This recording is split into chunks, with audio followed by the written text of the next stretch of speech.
right. Welcome, everybody, to Dr. Lullove's report. We're here live on Restream and live on Substack. And I have the pleasure today of introducing a very, very, very special guest today. So today I have Victoria Doyle, Palm Beach County resident, extraordinaire, just congressional candidate running in the Democratic Party for Florida 22. And she's running on a platform of healthcare access, and we're going to get into a lot of other stuff, but on housing, economic equity in South Florida, in particularly our county. And so I'm really excited to have this interview. So Victoria, welcome. Thank you.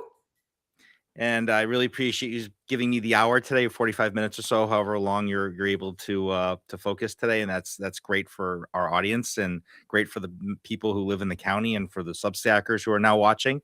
So this is going to be a really good interview today. So let me just introduce myself for everybody that doesn't, because I do very few lives like this, but I am a foot and ankle surgeon, board certified podiatric surgeon out of Coconut Creek, Florida. I live in Palm Beach County. And I do this show on occasion to highlight progressive candidates and newer candidates that are not getting the same airtime that traditional media is ignoring, which has been very common this election cycle. And so I'm going to introduce Victoria here real quick and just kind of give everybody a 60-second about you and where you're from and what made you decide to run for Congress, and give us kind of like a little rundown on the district for everybody. Thank you, Eric. I'm so happy to be here. I love that we're neighbors. You're in Boynton. I'm in Lake Worth Beach. The district as of today is 23. It changed numbers because of the redistricting, but we still don't actually know where we're running or who we're running against. So it's kind of a mess. Anyway, I grew up in New York City. I have 3 sisters, so one of 4 girls. My father was a fisherman who got to flee on the regular to commune with rivers and oceans, which was a nice break for him.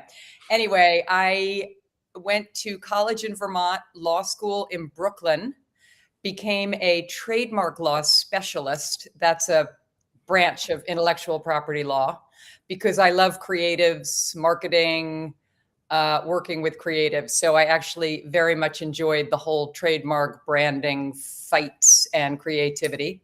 Nice.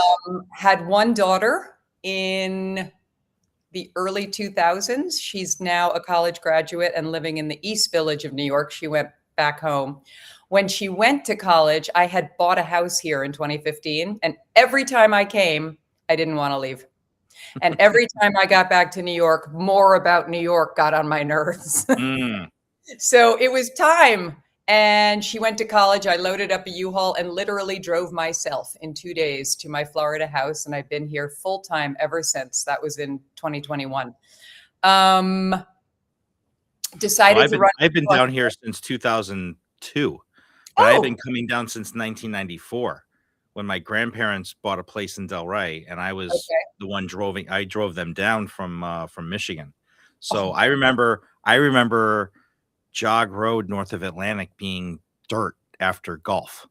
Wow. I remember nothing after the Turnpike. Like, it was all dirt roads, farmland. It was the Sussman farm. It was the Whitworth farms out here, and it's the population explosion has just been ridiculous. So I remember you could just basically walk into a restaurant and not need a reservation. Oh, the sweet old days. I mean, we kind of miss quiet, low-key Florida, don't we? It's not so much anymore. Yeah, we can't blame people for wanting to be here because we wanted to be here, but at the same time, slight sadness to the sprawl. So anyway, yeah. So we have about 11 people on the Substack just watching right now. This will kind of fill in a little bit more, and a lot of my friends like Neurodivergent is logged in. Hey, Neuro, how are you? But I have a very specific question. And this is always kind of like a question that it's kind of like, I think every professional, like, there's that question of like, what made you become an attorney? Like, for me, like what caused me to become so the question really is like, what was that turning point? What was that gotcha moment, that aha light bulb that said, I have to run for Congress? Biden running again. the Democratic Party gaslighting us about Biden's abilities, Trump winning, and Lois Frankel, my congresswoman, sending me an email the day after Kamala lost to say, oh, well, that didn't turn out how we were hoping. I'm going to need money to fight Trump. Send me more money. The day after, when most of us had given Kamala like entire paychecks to try to win that election. Yeah. So sorry about that. So That's giving okay. money to That's a what Democrat live TV. live TV. My dogs are going to now bark and the roof's going to fall in. I mean, it's going to be nonstop. So when she asked for money the day after the election to quote, fight, and she had just won re-election, like, thank you for your vote. Hello. Right. And then we watched Doge ransack our government, steal our data. And the Democrats, as far as we could tell, did nothing. Were they on the step? I'm still waiting for them to do something. I'm still waiting for them to do something. Yeah. But that was chapter 1. So Hakeem Jeffries ordered all Democrats in Congress to hold a town hall because he could see the rise of rage and frustration and anxiety, watching Musk with the chainsaw. And so Lois did hold an in-person town hall, and we all went. And what did Lois say when she was confronted with anxiety and upset questions? I quote, if you don't like my answers, you run for office. Click. I was in the room when she did that. There you are. So that's literally the moment when I said, careful what you ask for. I'm running. Yeah. I quit my job. And my nearest and dearest threw me a little starter money. Neighbors, friends, people were excited. They wanted me to run. They knew me as an activist and a protester. So it was sort of a natural next step to actually run. I mean, that was, she's been a politician for a long, long time. She was the mayor of West Palm Beach, 40 years. And she's been in DC, I think she came in 2012, I believe. She won in 2012 and took office in 2013. So, I mean, 14 years in Washington, DC changes your mentality. So, we're always talking about how Washington and that the Beltway changes people. You know, I mean, we're watching it. We've watched it live with the difference between. I don't see a difference between red MAGA, blue MAGA. It's the same. They're just different opposite ends of the same polar spectrum, feeding into the same money bin. Sadly true. So how is, if you get elected? Yeah. Okay. Should you win the primary and you win the general, how do you stay grounded to our district? How do you stay grounded to the people in Florida 23? Great question. I am not a politician and never have been. So I give myself credit already for not being part of a money machine that Lois was part of for 30 years before she ran for Congress at age 64. I mean, we're talking about she'd already had a lengthy career in politics and getting campaign contributions. So there's that. I'm sort of a clean slate, naive, government is good, government for the people, by the people, let's help our people. And I feel that a lot of people in DC have completely lost sight of why they're there and why we elect them. They've sort of forgotten, like, hello, you're there for us, you represent us, when in fact they are working for their donors. So Lois is very solidly in that camp, sadly. I've pledged to never take PAC money, corporate money, billionaire money, ever. I've pledged for term limits. I think 5 terms in Congress, that's 10 years, is enough. 2 terms in the Senate, 12 years, is enough. Have we had this conversation before? I could have swore I've heard those numbers somewhere before. Have you? Well, no, not with me. I might have even said it. But maybe you have. I didn't know that. So we're in alignment. Yeah, there's the old line that says, like, politicians can be like dirty diapers. They need to be changed frequently and often. Ugh. Yeah. But there's a job to do, and we've gotten away from this representative democracy. And we have. I think that's the end point here of what every candidate that's been running around the country, the special election wins, your messaging, from what I'm already hearing, is it's like we've gotten away from this of representing people. Yeah. Like it's, and I think that's what's missing, the connection between the office and people. Yep, completely. So, yeah. And So, there's so many more of us than there are donors. And I yeah. think we, the people, have lost sight of that. It's hard not to feel defeated and nihilistic in these times. When Elon Musk dumps 250 million and buys a president, I can completely understand 90% of regular people who don't have $250 million feeling disheartened, to put it mildly. Especially a president who says he doesn't care about, he doesn't think about Americans' Yes. financial issues. I mean, there have been so many red lights Yeah, that it's just like, how many stop signs do you have to run through before you run over and kill somebody? precisely, which is why Democrats are going to sweep in the midterms, regardless of all this gerrymandering bullshit. Yeah, I don't think the gerrymandering is going to help, but I don't So either. I want to. Leaf. I'm sorry. Go ahead. Sorry. Yeah, I agree with you. I think that, like in Florida, they've rendered a lot of Republican seats more vulnerable. Was that a wise thing to do in 2026 when we see a change tsunami Well, ahead of you us? had a governor that's bucking to be attorney general. Yeah, well, he can Mm-hmm. say bucking to be. That's a new one on me. He can buck Bucking? away, but He can buck all he wants, but we're still going to lose Republican seats here. Oh, I can't wait. know. And then there's like, we have a United States Constitution that builds in checks, balances, emergency measures, whether it's the 25th Amendment and the cabinet turning on the president. They will never do that. They've abandoned their duty, has every Republican in Congress except for maybe two. And impeachment. Hello. I mean, the man is breaking the law right and left. And last time, 2 impeachments didn't work because the Republicans in Congress were unwilling to put themselves at risk, which again feeds to me first, not my constituents first. So I want to impeach the president in the first 100 days, amend the Constitution to overturn Citizens United in the first 100 days, and get universal health care rolling. A minor agenda, Eric. It's literally a minor agenda, but I'm glad that you brought up some of the national stuff. I want to get to healthcare because that's obviously my wheelhouse. But yeah, I know we had a really big event here in the county yesterday, and I asked you before we went on live if it was okay to discuss, and I know you wanted to talk about it. But we had a few of the women who were sexually assaulted and victimized by Jeffrey Epstein and the Epstein class and the billionaires that are still redacted in the files, and nobody's had any accountability. And I wanted to give you a little bit of a platform to just kind of get it out in the open of how you're feeling and your thoughts on this. This was in our backyard yesterday. I mean, yes, it was. and I know there were a few of the Substack reporters and live reporters that were there that are on this platform who I know were in town. And we have a mutual friend colleague who's running in Florida 25, I think. Oliver? No, Lev. Oh, Lev. Oh, yeah, for sure. Yeah, Lev is he's gonna Alex unseat Maria Salazar, hopefully, and get her out, and but I want to just give you a moment to kind of get your thoughts out because I know you have a lot you wanted to discuss it. So I'm giving you the floor.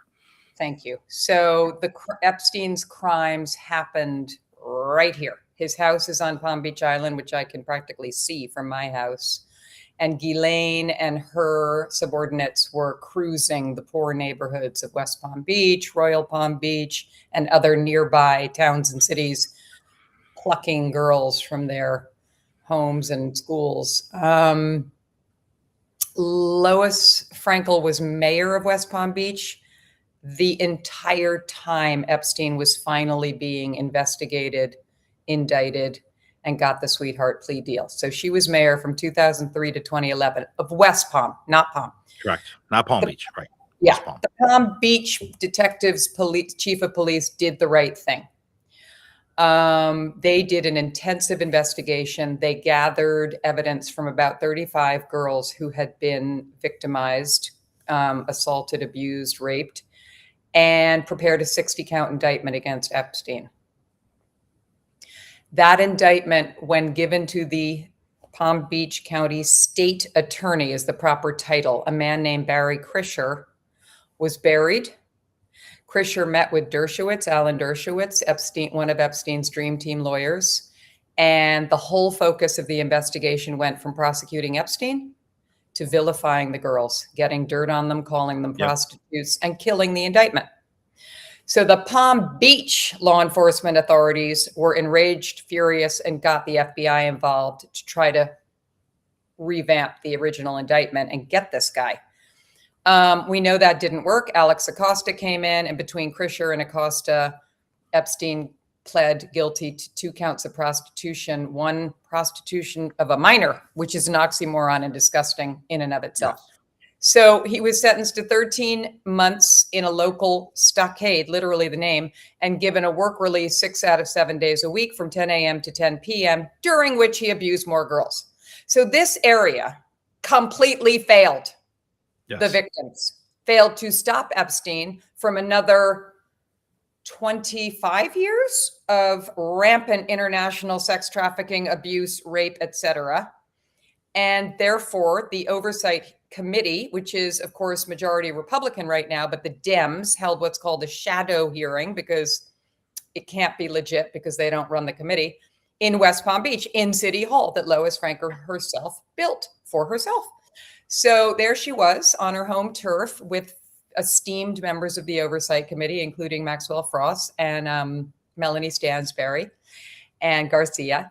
And they heard from survivors, and it was absolutely gutting yet again, as it is every time to hear from them. I mean, I just give them a break. There's a part of me that just feels like they should not have to do this.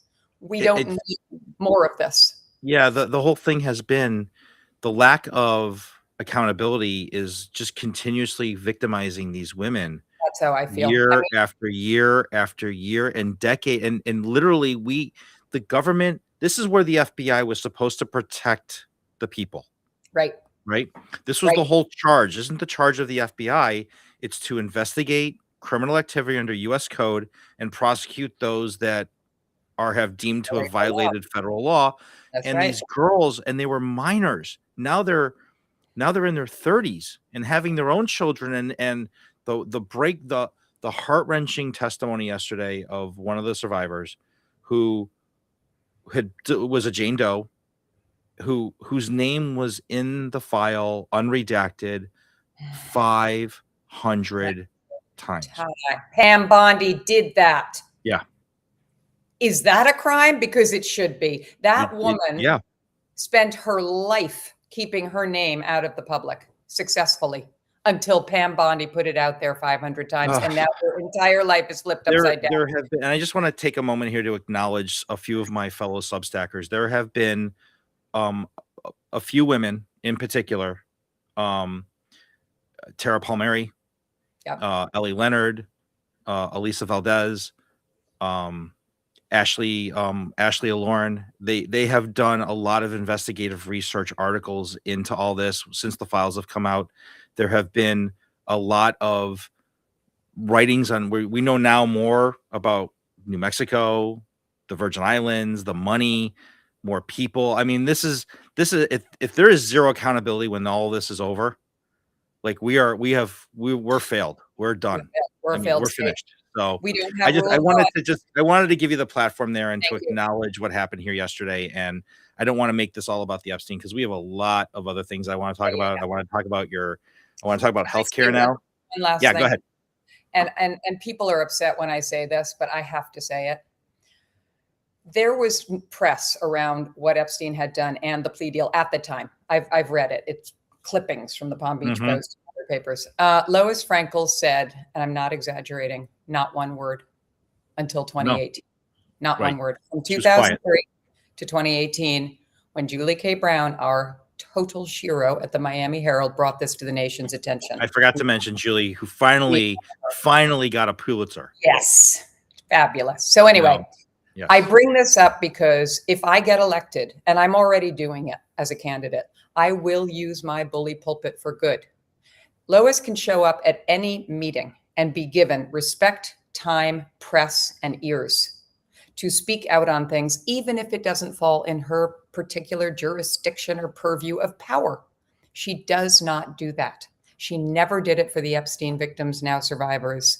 And it angers me. I'll be honest. She was the mayor. She was here. Girls were trafficked right in her city.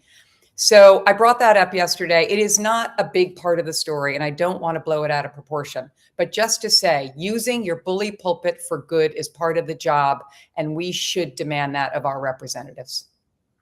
I agree with you. Thank you, sir. It's a very common sense answer for a very simple problem. We just yeah. I'm not even gonna justify anything on top of that. You said It what can needed to only be said help. about it. It Yeah. can only help. It can't hurt. So speak out. On to universal health care. On to universal healthcare. So okay, so as a physician, I'm seeing patients every day Yeah. who can't afford what they need. They're dropping plans to go to Medicare Advantage plans that they can afford. They're going off of Medicare, fee for service Medicare with their supplementals that they got as pension policies. Yeah. And they can't afford it even still. And they're dropping to Medicare Advantage. So like, let's talk about healthcare costs because it's and not the bumper sticker. So let's really go over some real policy changes that you'd like to make. So let's start with some kind of wide 38,000 foot view of how you look at healthcare and things that you'd like to start to change in the system itself. Okay. Well, first and foremost, I'm going to defer to you and people in the medical industry who obviously know so much more than I do. As Oh, thank somebody you. who studies policy and wants to understand as best I can, of course, as a hopeful future lawmaker. My understanding is we pay the most of any peer country. We get the worst results. And this Those that can maybe, afford it. Those that can afford well, it. sorry, yeah, I should Yeah. say that. The echelon of those who can afford the best healthcare here will probably always get that. So Mhm. that's great. But the majority, my understanding is, are struggling with our current system. And I know I am personally because premiums have gone up so high. And my campaign manager saw his premium triple overnight and his deductible triple. It's like 14,000 a year now.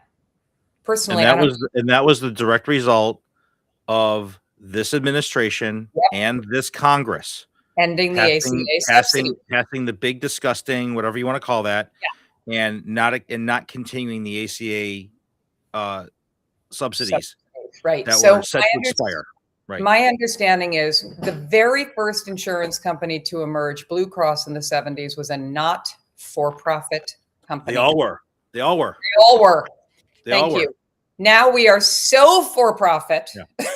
that it's actually staggering how much has changed in such a short amount of time that we know CEOs are making 500 million a year and people are getting denied claims and premiums are up here and deductibles are up here and drugs are up here. Yep. So there has to be a fix.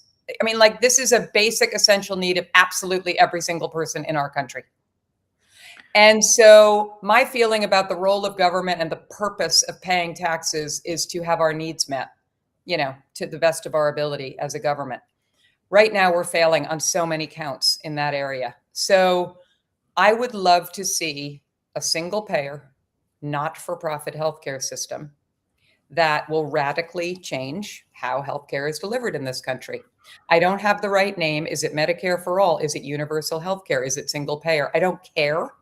What I care about is that we extract the greed, we extract the middleman, which is 90% of the system now, and we figure out a system where if you're super rich and want to pay for the private doctors who don't take any insurance, have at it. The rest of us are going to be guaranteed a level of health care that will actually help us. So this kind of went ahead and where I was going to question, but you just talked about Medicare solvency or Medicare for all. So Yeah. right now, Medicare solvency is kind of an issue right now because they've been raiding the trust fund to pay for the war in Iran. Okay. So Okay. for people that don't really understand how Medicare is funded through payroll taxes through FICA. That's that little line item you see on your payroll check in your W-2 stubs, on your payroll stubs that say FICA. And as long as people are working, there's money going into the Medicare system. Okay, that's how Social Security gets, and then you have your Social Security tax, which funds your Social Security. So those are two separate funds. Yeah. But as long as Americans are working and they're paying payroll taxes or self-employed taxes, then that's how Medicaid and Medicare get funded. So the changes that need to be made is it's not I don't think changes so much to the system of the delivery systems of, because you can walk anywhere and get care. You can walk into an urgent care center and get care. You can walk into a hospital under EMTALA and get care. Okay. And with your insurance, you can get care. The issue is more about how do we continue to fund all this? And with the economy going south, with people becoming unemployed, that decreases the payroll tax coffers to HHS, which decreases the amount of money available for Medicaid recipients, for Medicare Right. recipients, excuse me. So, this is where we're at, and that's just, I wanted people to understand where the funding comes Yeah. from. But so let me go more specific to Florida. Okay. So, as you know, we've been under Republican rule and legislature for 30 years, right? Yes. When the ACA came out in 2012, Florida chose to not expand Medicaid. Right. How hard would you push for Medicaid expansion for Florida at the national level, but then figure out a way to get the state legislatures here with your bully power as one of the 20 congressional representatives As hard as I can. to push Tallahassee to get that covered? As hard as I can. I mean, I would go testify in Tallahassee every time it came up until we overhaul the system. In other words, I understand expansions and tinkerings with the ACA, but I don't think they're solutions because of the greed element and the for-profit element. So yes, I will absolutely fight within the system as hard as I can. But my hope is bigger than that. My hope is that we overhaul the system. And just so everybody knows out there, 50% of all healthcare costs are related to administration. Boom. 50% is administrative. When you go to Europe, it's like 15%. Right. It's so minutia in Europe.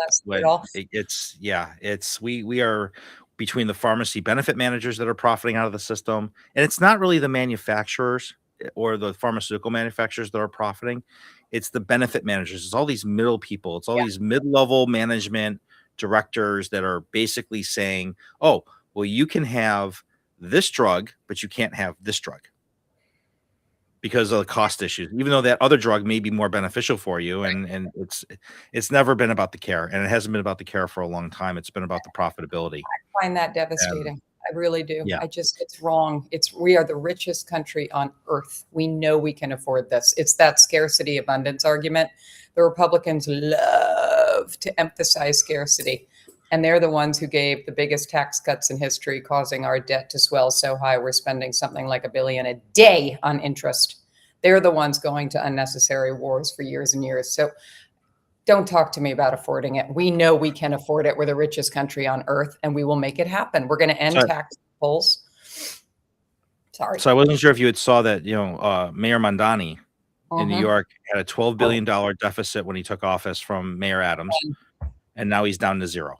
Done. So this is what responsible government should look like, right? And he did it without cutting any essential services, and he did it without cutting a single thing and adding childcare. Yep. And his speech yesterday said, "We're responding to the priorities of the people." And my heart exploded. That's all we're talking about here. What do the people want? Okay. The majority of Americans want healthcare. So they just want to be able to live and not have to go bankrupt. The stress, the anxiety. I mean, my fear of I-95 and being bankrupted by a bad car crash is like daily. I'm like 90 years old in the right lane. Please don't run, because wow, the way those people drive. And I'm sure half of them are uninsured. So guess who's paying for that? A whole nother topic. That's why. And that brings up the whole local issues, but that's on the state level of how our state legislators have just failed us because they haven't addressed the insurance issues in Florida. We pay the highest. Florida now, just for those of you that are not from Florida, Florida now has the highest inflation rate in the country. I think the last number I saw was 4.7% was our inflation rate here in Florida. And that's exclusive of the prices we pay for gasoline and food, and just our everyday living has gone up. And then the other, I was shopping for solar actually a few months ago just to look at it. Yeah. I heard some very disturbing news, and this is on the state regulation side, which will not affect you as the district congresswoman, but as a resident. Yeah. That right now, FPL, we're about 16.5 cents per kilowatt hour. They want California pricing. They want 30 cents a kilowatt. So imagine everybody right now, your electric bill doubling $500. your electric bill One more automatically. fact I learned recently about FPL. It is the most profitable power company in the country. For 20 years, they've been that way.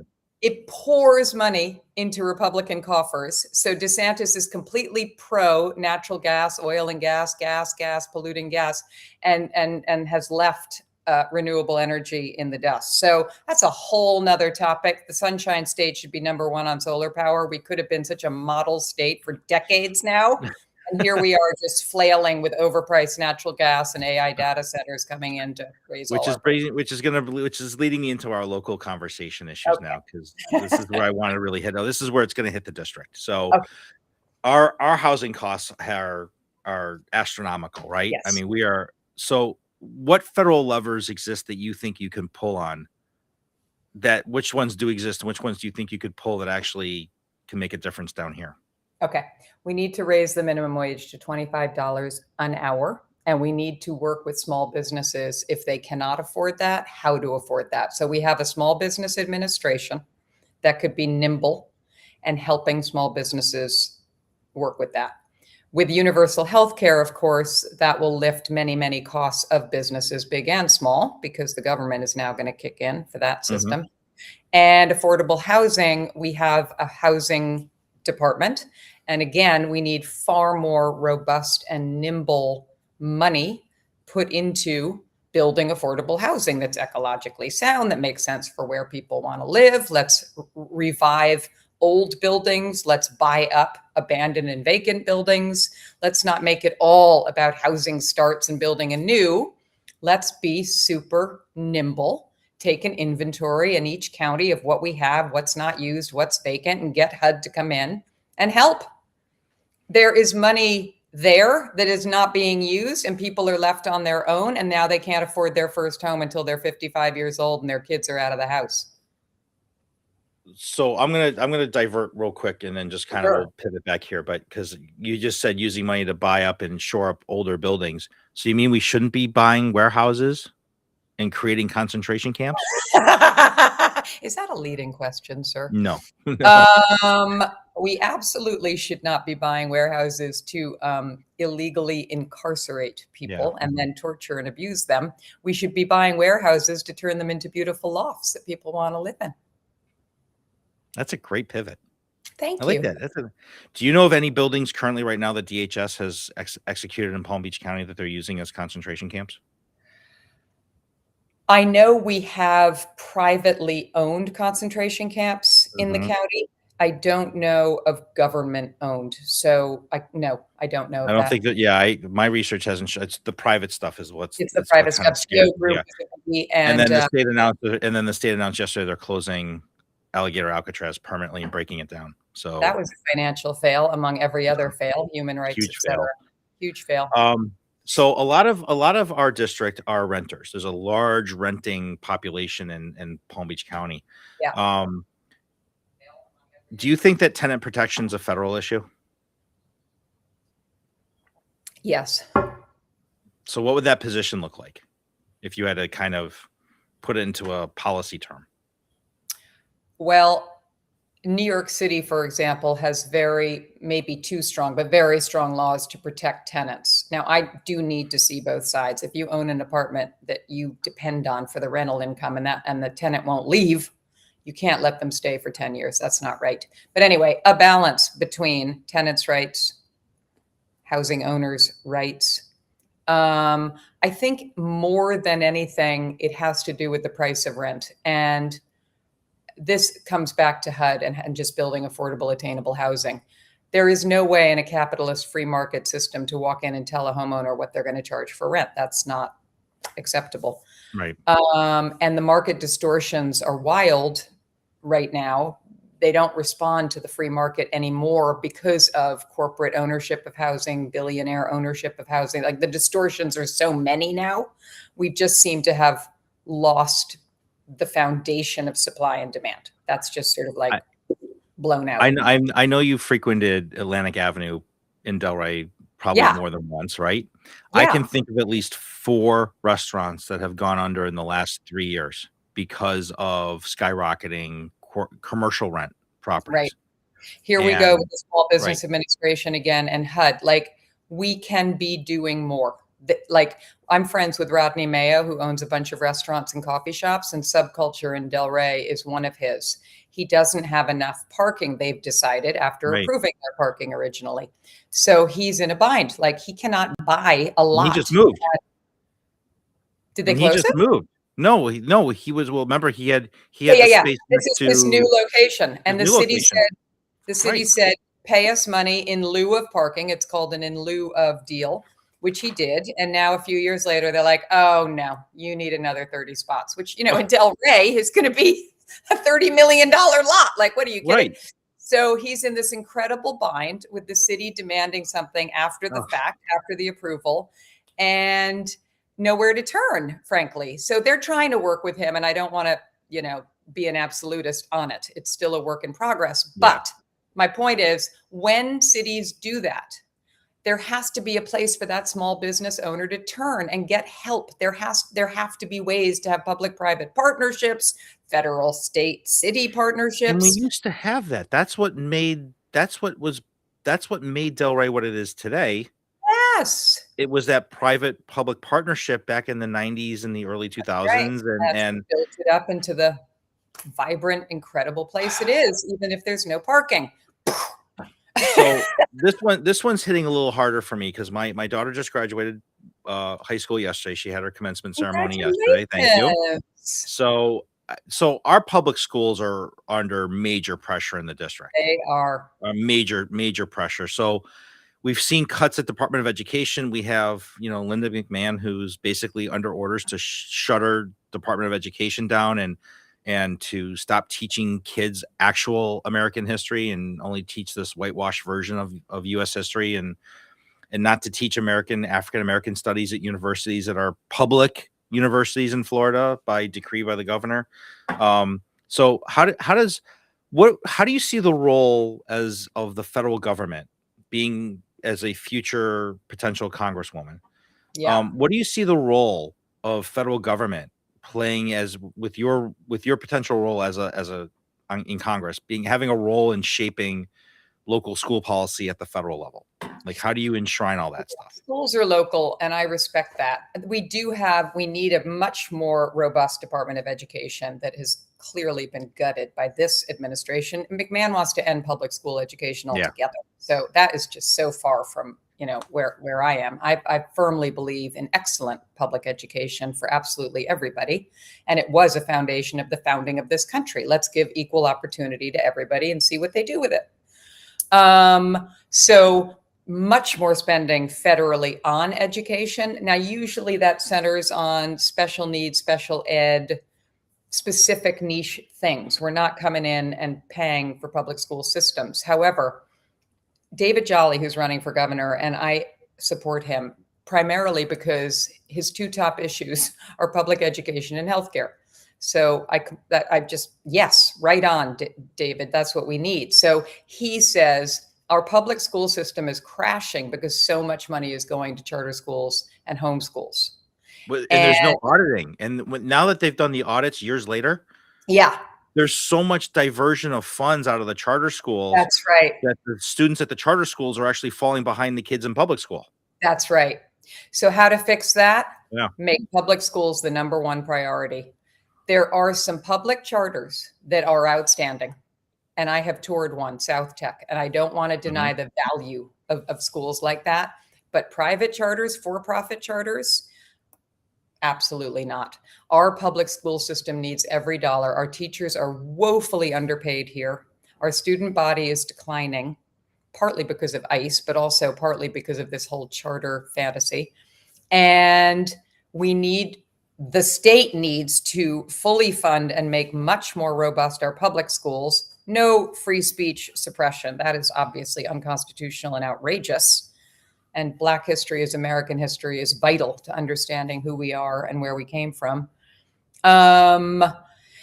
And the Department of Ed in DC needs to be better funded and work better with the states so that we can just, again, elevate the quality of our public education nationwide. We know some poor districts around the country, and I wish I had the example off the top of my head, but there is a very Republican state. I'm going to send you this after we hang up, that has experimented with improving its public schools and succeeded beyond its wildest expectations.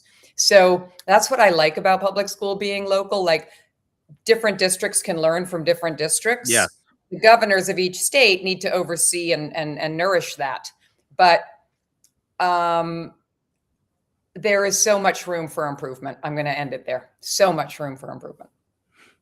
I agree. I think I was a public school kid. We, as a Gen Xer, I mean, we lived in public school. That was our thing. Only the really,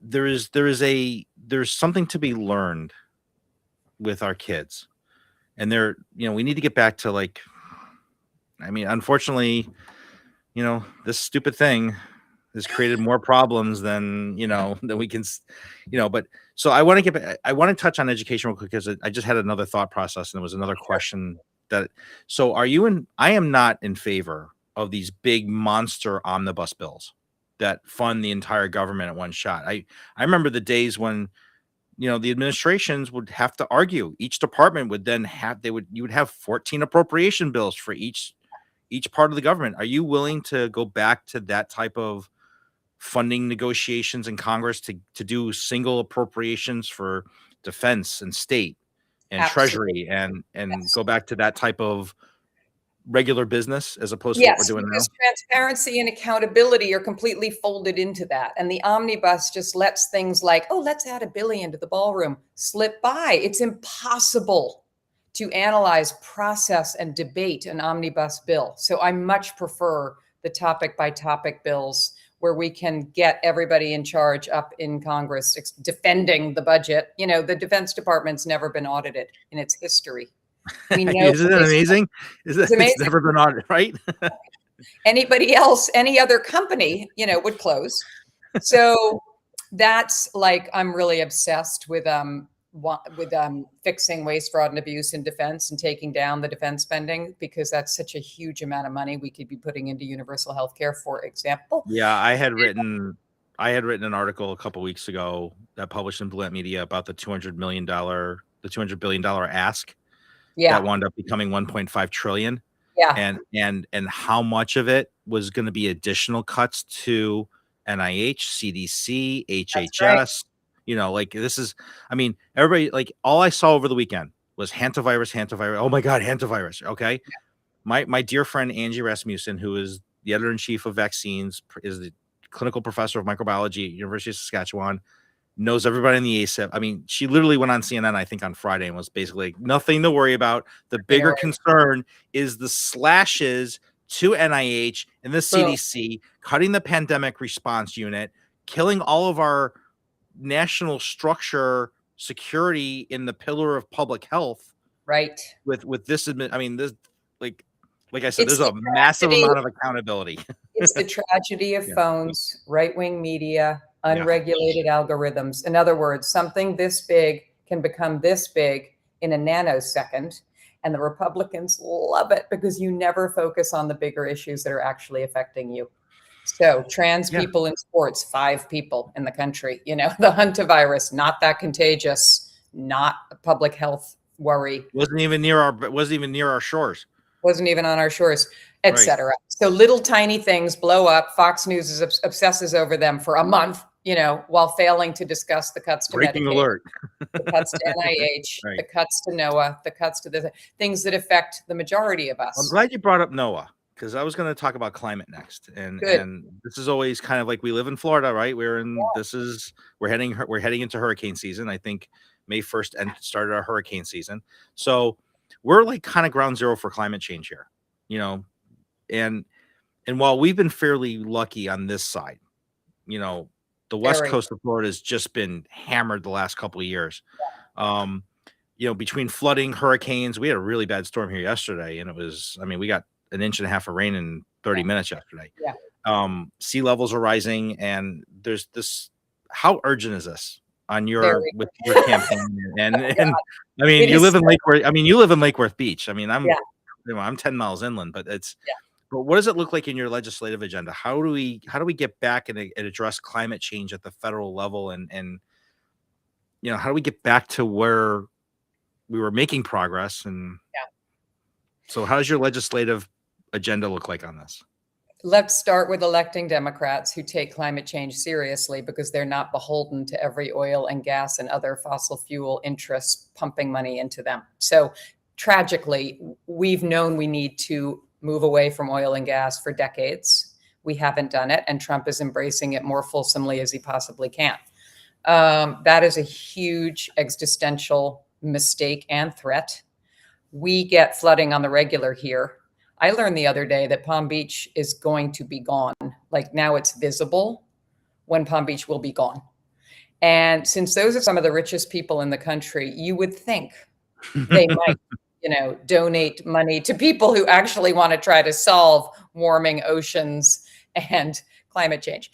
So I feel very strongly that we urgently need to get off oil and gas, become a renewable energy country leader, and do our damnedest to mitigate the damages that we've already guaranteed because we've taken so long. And it breaks my heart because it's so typical with government. These are things we can fix, and we can be nimble, and we can be amazing, and we can make jobs and train an entire generation to be superstars at it. I And like what do you a we lot. do? You're a walk and chew gum at the same time kind of What gal, do? We right? go backwards. We cling to coal and give the coal miners hope. I mean, it's just so vicious and mean, and it's so contrary to progress, but we don't agree on progress anymore. Okay?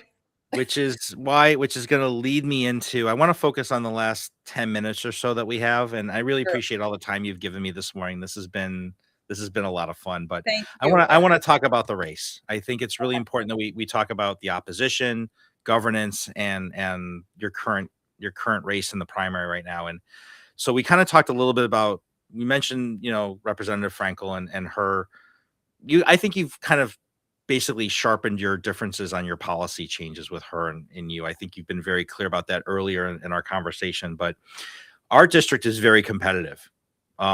It's how do you see the race theorizing right now for you? Like, where do you need to outperform? Which areas of the county in the district do you know you're pretty strong in already? Where do you need to shore up?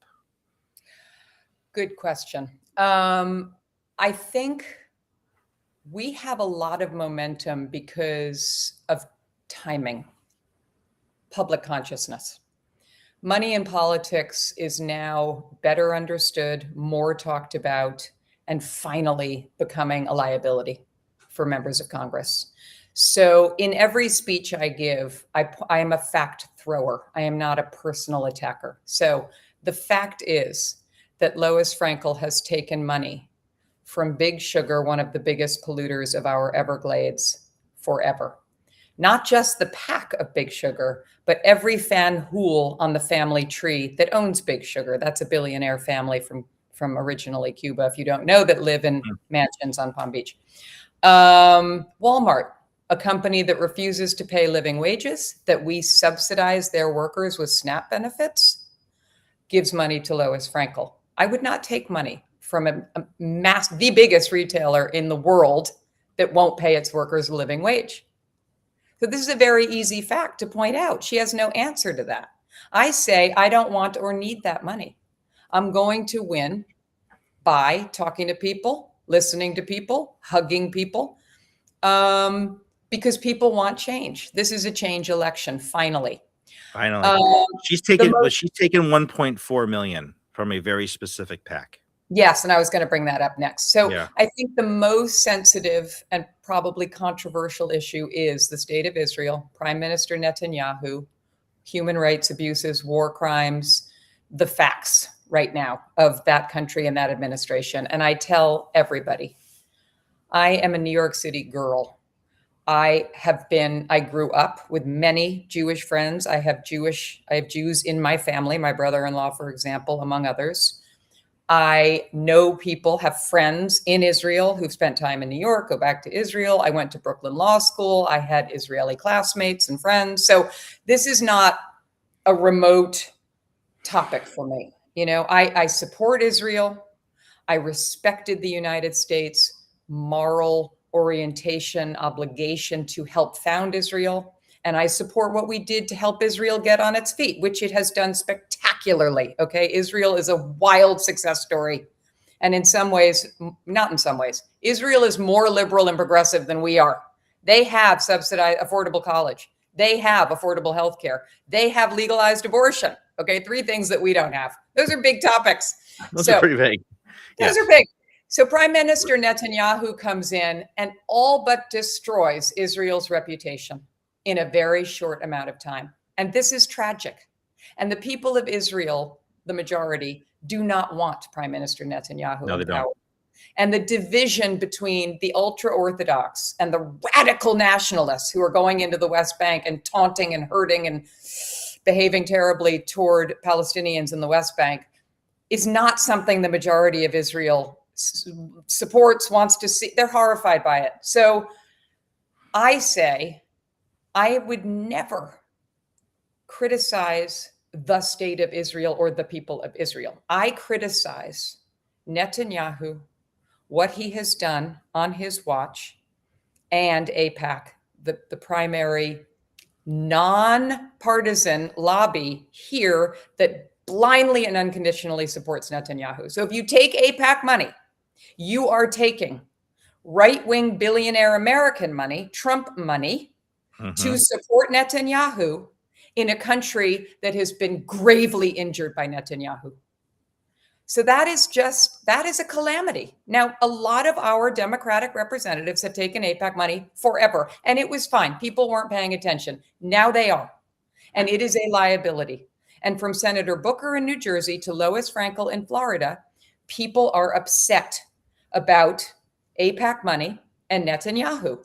And I remember growing up, because I'm Jewish, and I listen, I respect all of my family that's been from Israel and my Israeli friends and family, and I don't respect the government there. I don't like the fact of what's been happening, just like you.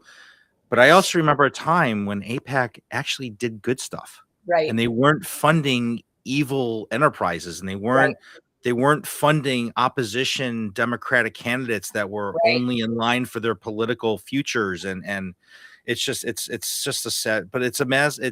I like to say, there's a meme that went out there I've posted a few times, like, we are currently have 3 men in their 70s who are desperately running the world trying to avoid going to prison.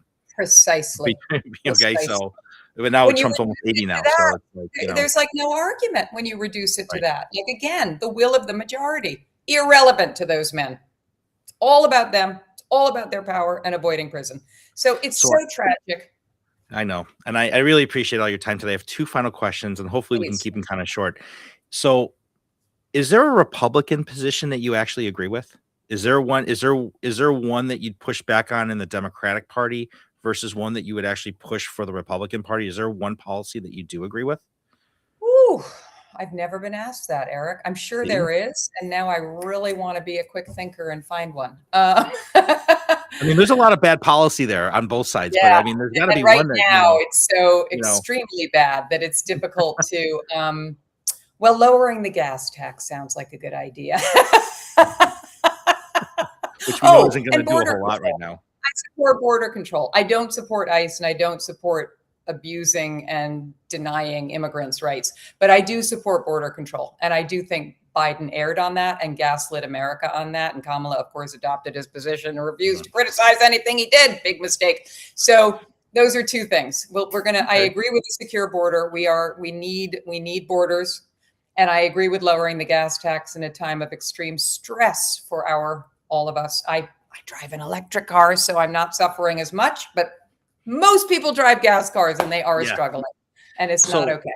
Last question. Yes. I actually have 2 more, but this one's going to be the last policy question. So what is the hardest vote you could imagine casting in Congress? What do you think the hardest vote would be? Probably supporting the defense budget, because I know how fraud riddled it is. But we can't not have a strong defense. And I think you've gone on record too, also, that you would not currently support the current House Majority Leader. Oh, well, that's not hard for me. Okay, that wasn't hard. Okay. Hakeem Okay. Jeffries needs to go, so that's easy for Okay, me. and You asked my favorite ending interview question is: you have one place to go for dinner in Palm Beach County. What's your go-to? my It can be camp. cuisine. It doesn't have to be restaurant. It can be cuisine. I don't want to put you on the spot with naming a restaurant. So I'm gonna lose votes over this. Darbster, gourmet vegan, gives all its profits to dog rescue. Darbster, West Palm Beach. well, you can't argue if you're supporting pets. I So know. I I can't. have I 4 can't do that. dogs. Anyway, it's an amazing restaurant. Give it a try. There have been some really amazing stuff in the chat, and I didn't have time for it. So I want to apologize to everybody in the chat who's been putting out some phenomenal comments. We've had about 35 people watching the entire. There'll be more people that will watch on the replay because of the Great. time. But Hi, I want to thank everybody. everybody on the chat for this. Yeah. Victoria, thank you so much for this. I really wish you well in your endeavors with the primary. I really hope you get elected. I know we need a change here in the county and the district, and I'm looking forward to exercising my constitutional right in August. And I just really want to thank you and your staff for making you available for this interview today. And I hope you do more of these. And anytime you want to come back on, let me know. Be bold, vote for change. Oh, my and website. Everybody with that, you can, and how can people get a hold of your campaign if they want to reach out to you? DoyleForCongress.org. DoyleForCongress.org. Please reach out. We have phone banking, canvassing, postcarding. I show up everywhere I possibly can. And of course, contribute if you want and feel, because we are grassroots and only take the small donors. So thank you, Eric. It was a pleasure to meet you. And for everybody out there, you can reach me here on Substack at drlullove.substack.com. You can also find my stuff that's been written on Blue Amp Media at blueamp.co. I will have the replay available for full viewing. And again, Victoria, thank you, and Philip at your staff, and Steve for helping make you available for this. And it's just such an amazing time with you this morning. And thank you so much. Thank you, Doctor. Be well. Bye, Lev. Lev's a friend.